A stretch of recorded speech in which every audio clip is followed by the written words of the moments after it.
Welcome to Kenton's videos. Enjoy the video. In this video, I will show how to make barbecue sauce for chicken nuggets. First, let's gather our ingredients. You'll need 1 cup of ketchup, 1/4 cup of apple cider vinegar, and 2 tablespoons of brown sugar for a sweet and tangy base.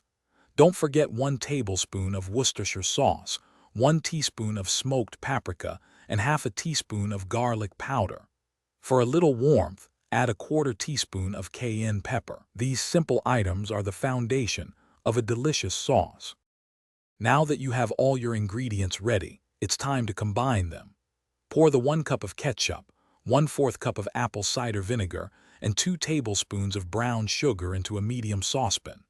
Add the 1 tablespoon of Worcestershire sauce, 1 teaspoon of smoked paprika, half a teaspoon of garlic powder, and 1/4 teaspoon of cayenne pepper. Whisk everything together until it's smooth and uniform.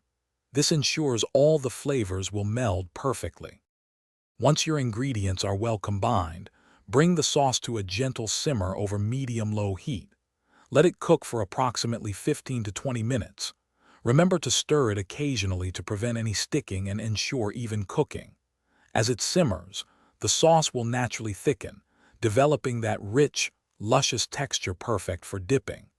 This slow cooking process allows the flavors to deepen and harmonize beautifully.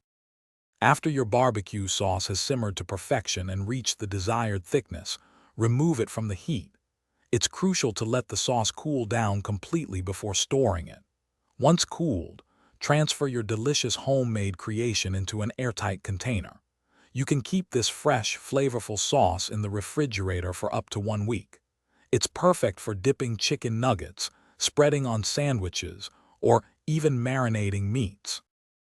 Thanks for watching. Consider subscribing if we helped you.